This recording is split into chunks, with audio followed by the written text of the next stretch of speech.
Closed captioning for the professors is provided in part by the Clifford Law Offices, a personal injury and wrongful death law firm in Chicago.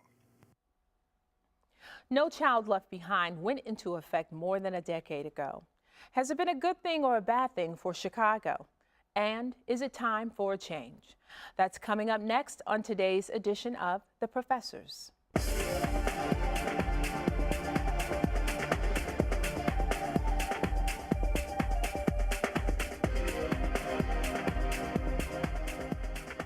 Joining us to talk about No Child Left Behind and whether it's time for a change are Karen Lewis, President of the Chicago Teachers Union, Khalil Marar, Professor at Governor State University, Stephen Wolk, Professor at Northeastern Illinois University, and Eileen Quinn Knight, Professor at St. Xavier University. Welcome all. Thank you. Okay, so No Child Left Behind. I have to be honest, I'm a cynical person. So of course, when you have cocktail conversations, you always look around the room and say, so was that the child that was left behind? No Child Left Behind enacted, what year was it, 2002? George W. Bush, right? Okay, so what I want to do is I want to make sure that before we dig into it, I don't want our viewers walking away confused. What was the purpose of No Child Left Behind? So I think the purpose was something very grand and sounding wonderful on paper, which is that students should be on grade level, should be reading and doing math, because that's what it originally started at, on grade level. And the way we would know that that's the case is that we would test them every year, because prior to that law, we didn't test children every single year. So, and some grade levels got it, some didn't. And again, they said that by the year 2014, 100% of children would be proficient reading at grade level. And this was a very feel-good, political, bipartisan agenda. And then eventually there were also annual report cards that were required, right? It also talked about teacher qualification, which I also want to get into. And then there was a Reading First grant, but then later the funding was cut. And then also some funding changes through the alteration of the Title I funding formula, which we will definitely discuss. When we talk about No Child Left Behind, is it working for Chicago Public Schools? It isn't working anywhere. So I think we need to be careful to not just focus in on Chicago, since this is a national initiative, and understand that, first of all, the way children learn, how they learn, what pace they learn, is highly individualized. So to assume that every child will be on grade level, regardless of that child's experience, regardless of that child's life, is actually makes absolutely no sense. Well, let me ask you this, Steve and Eileen, has there been anything accomplished by No Child Left Behind? Oh my. or I'm sorry, that was a weighted question. What have been some of the accomplishments of No Child Left Behind? Test companies have gotten really rich. Right. I would say that that's the biggest thing. The test companies, Pearson especially, has gotten really rich, and that they've monopolized the whole standardized testing movement, and that we really need to step back and think, what do we want to accomplish by this particular thing? How do we help students? How do we help teachers? And that should be our focus, instead of looking at, you know, the standardized testing. And that needs to be done much more in the community rather than nationally, because I don't know what kids in Idaho need nationally. I do know what kids that live downtown on my block need. And kids in the suburbs need something different. So it hasn't been, I would say, good for anybody, except the testing companies. No Child Left Behind has been such a destructive force in our schools that I wouldn't even want to waste a breath saying anything that positive could come out of it. I mean, it's turned our schools into test-taking factories. It's reduced the whole idea of an educated human being to a number. It's created an entire industry, a huge for-profit industry for education. It started our complete obsession in this country with data, as if numbers can solve all of our problems. And it's taken the humanity out of education. It's taken the humanity out of teaching.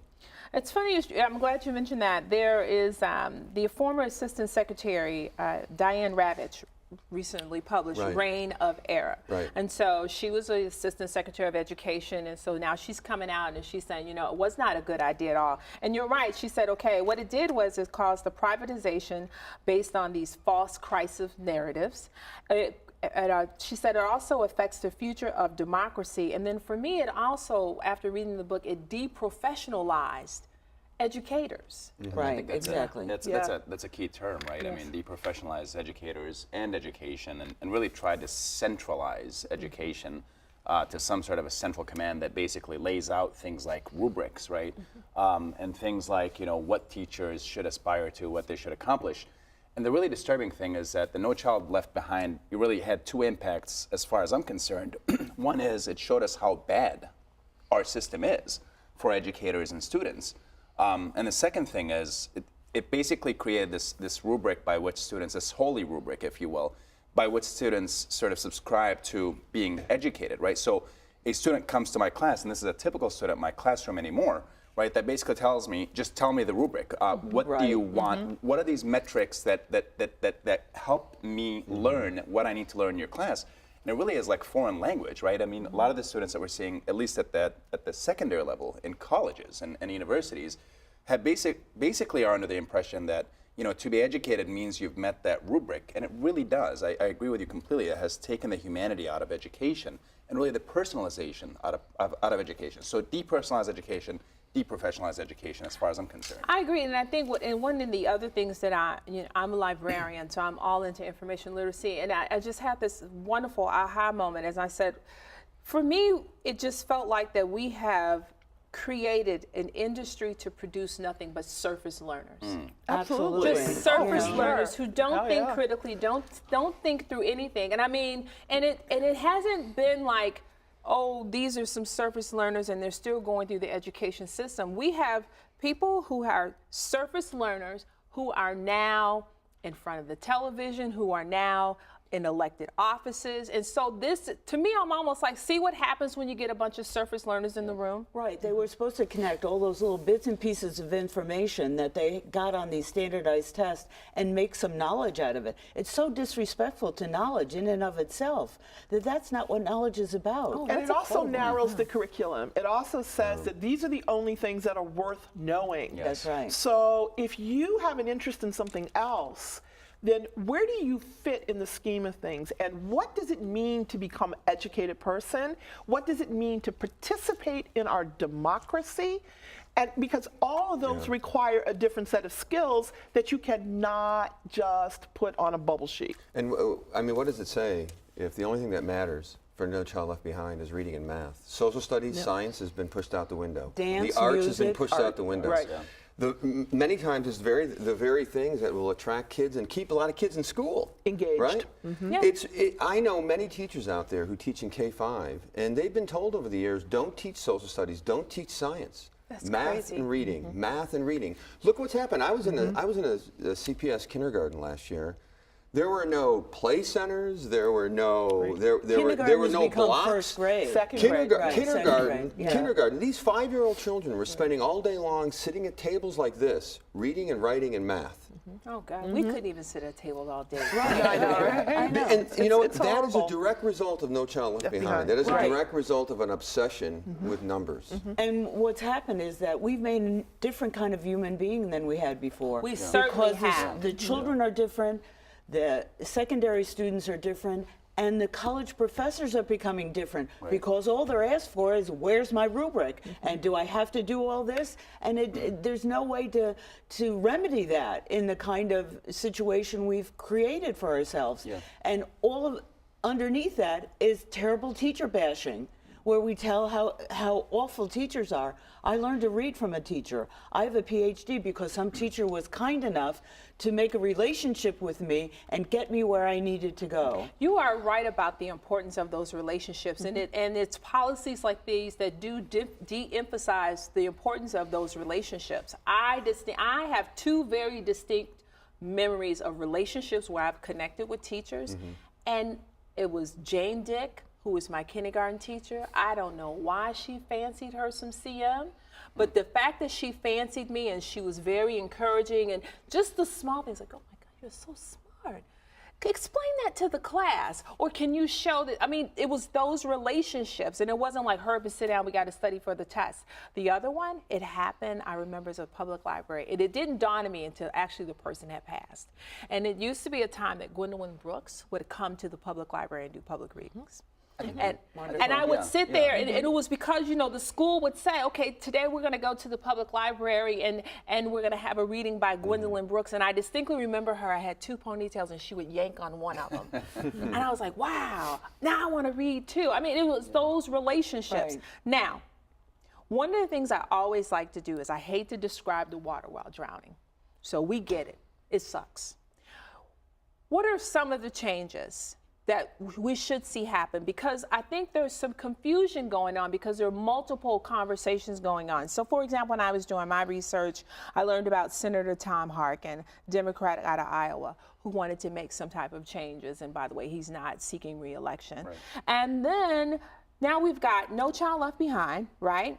And then we've got Race to the Top. Right. Which is No Child Left Behind on steroids. Right. Okay. Yeah. Okay, so help me understand what's the difference between No Child Left Behind and Race to the Top, or is there no difference? Oh, it's worse.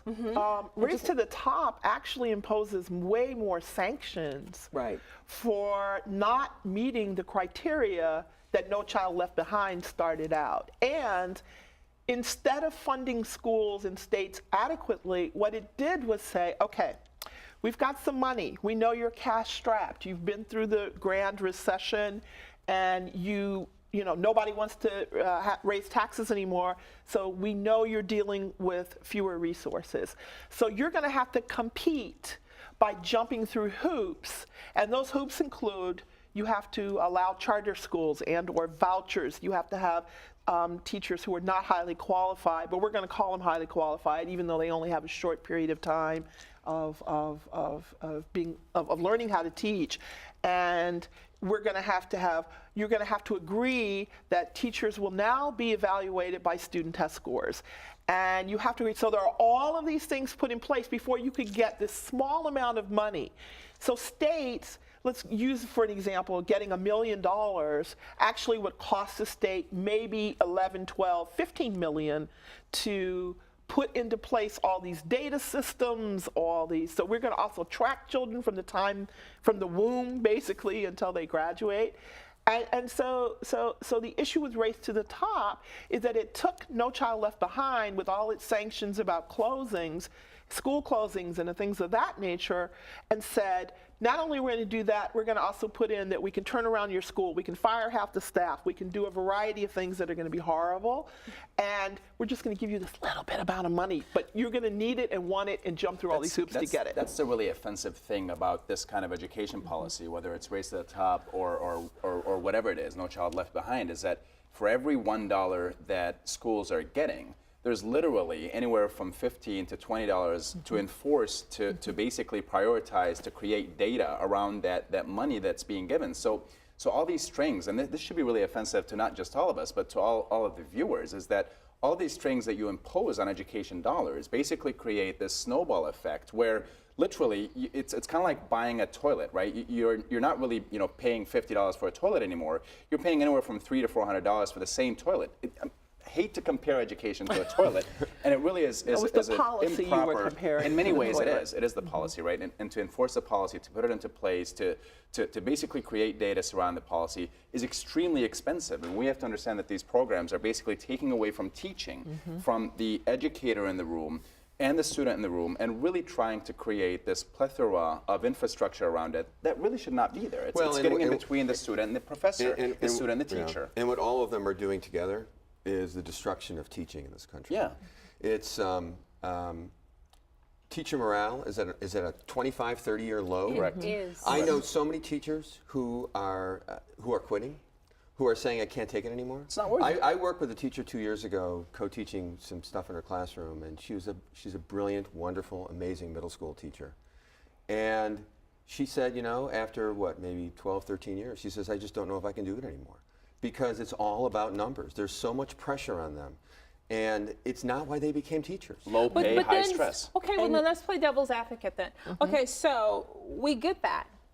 And pretty much what I call it is the corporatization model. I Yes. mean, Right. they call it And worse. corporatization for a reason. They call it education for a reason. Yeah. I've always said before, I think there are some elements of corporatization or the business model that can serve education well, Right. but it's just not meant to be a business. And worse, at least It's in a just business. not meant to be. At least in a business, the principals make money, right? They know what the task is, and they actually get a great deal of money in order to compensate but them. there is money to be made in these No Child Left Behind. So I'm almost inclined to say, no, other people are making Not on the money, but the educator. money, Yeah, no, right. not for the The educator. educator's Exactly. not making the Exactly. money. The students are not benefiting Correct. from those funds, but Correct. trust me. Oh, yeah, there's money. People are making money because sure. we're so administrative heavy. Exactly. And they're administrative heavy, not at $75,000 a year, not at $80,000. I mean, they're bringing in six-figure salaries, and Correct. I'm like, well, if you got money for that, Yeah. why don't you have money for this? Exactly, and the argument is, oh, we have to recruit the best talent. What about the educators that have to be talented? What about Right. recruiting the best talent when it comes to And see, educators, one right? of the things that society is looking at is what's troubling in the school system. The ordinary person out there really doesn't have a good feel for that. They don't have the background in education that educators do. So we're answering a question to what problem was it, and people don't know what the problem was. For example, I work in a high school that has 29 different languages spoken. So when they go to take their standardized test just on that level, they have to take it in English.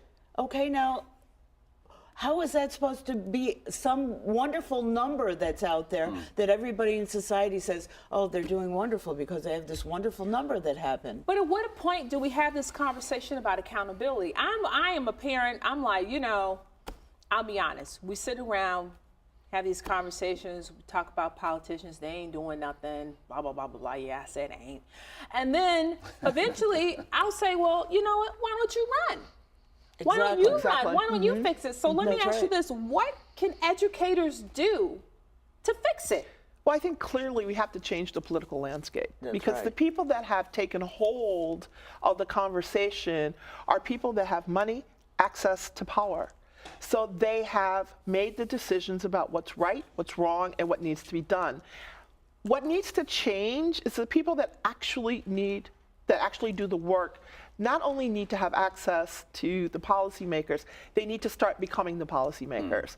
So my suggestion to people who are younger and stronger and have a lot of internal drive should consider running for public office. They should consider, and not only that, it is our responsibility to educate the policymakers. It is Absolutely. our responsibility, and this is where I feel that we've all fallen down because we've assumed that they were getting good information. However, what they have been getting is information coming from right-wing think tanks or from who, Bill the Gates. Bill Gates Bill money, Gates. Eli $90 Broad, the billion Walton he Foundation, invested. and then what is it we want our children to be and do when they That's get right. out here in the real world? Why don't we ever have why isn't there a national discussion about what it means to be an educated human being? About what Exactly. the purpose and aims of our schools are. Exactly. I mean, the purpose and aims of our schools when it comes to No Child Left Behind is to create a bunch of workers and to feed an economy. Yes.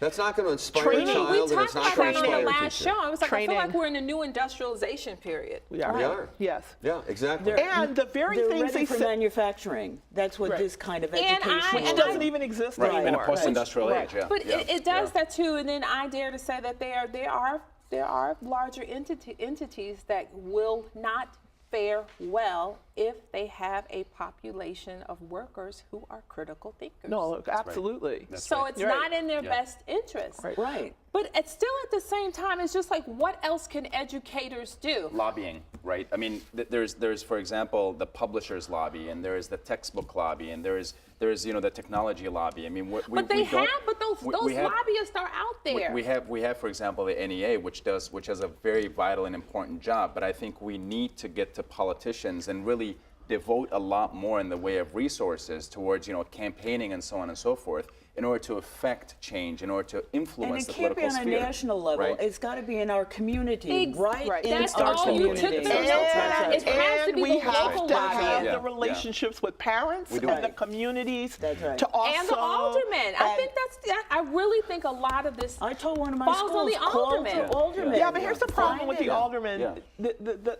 In Chicago, the function of public education does not lie with city council. They have absolutely nothing to say about education. Okay. So the only people that make those kinds of decisions are people in Springfield. That's right. So what we need to do clearly is to get rid of the fact that we don't have an elected representative school board in Chicago. If we really want to talk about the political side, we don't have access to people who are really responsible and accountable to the citizenry of Chicago. The only person that's accountable would be the mayor, because the mayor has complete control over schools. That law needs to change. That law absolutely needs to change. But that's going to be a giant fight, and we need to be ready for that. Right. But in Chicago, that's a huge problem. But again, where we can affect change is through our local school councils. Right. That's where people need Our to own start community. running Right. for office is on the local school council. Be more specific. Tell us more about that. How so? Here's the beauty of the local school council. Local school councils have the ability to look at the budget for the school, especially the discretionary funds, but also to evaluate, hire principals. Okay? So if we run and we get people who are willing to be trained to do these jobs. So a lot of times people get elected to local school council and there's no one there, there's a vacuum. So there's no one there to help train them, to get them ready for this responsibility. So what ends up happening is the principal has a lot of control over that. But the problem in Chicago is if your school's on probation, then your local school council now becomes absolutely unimportant. That was something that was done to actually counteract the original school reform in 1988, which was about establishing local school councils, because the mayor wanted complete control of the schools. What's But your I think to go back to what Steve said is that we really need to take responsibility for our communities, and we haven't been good at that. To volunteer to be on a school board doesn't mean you show up for meetings and put it on your resume. It means you're doing something continuously to help that community to be a better place for children to be educated, and for teachers to live, and for teachers to survive and to be supported. And the same even with the evaluation or the accountability that you're talking about. Accountability is about firing teachers, not helping them. Accountability should be for helping teachers. Now, I am not far-fetched and against firing incompetent teachers. Right. But it needs to Or be firing incompetent politicians. I'm definitely not Okay. beneath firing incompetent politicians. Okay. But what I'm saying is that there has to be a fair evaluation. If every year I keep bringing in more students into your classroom, then what are those accountability measures, and are they fair? Well, even the word assessment itself means it comes from the Latin word "assidere," to sit beside someone. So to assess that person, I should be sitting down with you and saying, you as a second grade teacher, as a third grade teacher, what are you doing here? And what can we do to help you to get where you need to go in order to be a good teacher? And to take into consideration That's those right. circumstances. Right, That's but right. then the other thing that No Child Left Behind does in this whole paradigm of corporate school reform is that it says that really the only factor in how well a kid does in school is what happens inside the school. Right. There are no other outside mitigating factors and influences that have a huge impact. And also, how can we just look at schooling as if the education of a child is simply about the school? That there aren't other policies, like our criminal justice policy, our healthcare policies, The wraparound services. our economic policies in this country. All of them play into how well what's going on in our schools. But what the whole reform movement is doing is it's saying, no, it's all about the only thing that matters, and the only thing that really is going to influence what happens with children is what happens inside the classroom. And it infuriates teachers because there are so many factors outside of their control. But, and not only that, it allows people to not pay attention Right. to those other issues. That's right. It gives them cover to say, all right, well, we can't do anything about poverty. Right. You know, Right. oh, we can't fix that. So, Right, you know, what are right. you saying? We can't fix schools until we fix poverty? That doesn't make any sense. So again, we're not only talking about the reality, but we're talking about the narrative and the spin that gets done right. by Exactly. these people. And So that's we why I call have that false crisis narrative. Exactly. That's right. And there's a lot of that going on. But the other issues that we need to talk about in terms of our accountability piece is what Stephen said earlier. What does it mean to be educated? What does that actually mean? What's the purpose of education? Purpose of education is not training. It's not job training. And so I think the problem is we have gotten to the point, and I want to talk about higher education in one quick second. There's an economic issue around higher education That's right. that children can't even really afford to go to That's school right. anymore, because then they're loaded with all of the student debt, which you can never shed. You can declare bankruptcy and never share student debt. You sure can. And yet, the bigger question for me is, where are the jobs that children are supposed to be going into? Where are the jobs, and where are the people who Well, have been the job creators? we know where the jobs are. It's the quality of those jobs, and are there jobs that can truly sustain a family or just a person? Well, that's a great question. And that's Yeah. the whole circular conversation of the corporate investment, because now they make sure that, hey, I can make sure I can hire somebody and they can do the job for $6 an hour, and I can make a But profit. the jobs But are in we're gonna- finance. That's where the money is. So why aren't we teaching children about finance? Well, Right, okay. Well, then financial literacy. Well, let's Right. talk about Right. that. That's our show for today. The conversation is going to continue online at WYCC.org. See you next time on The Professors. I always say educators' working conditions are student learning conditions. So let's talk about that next.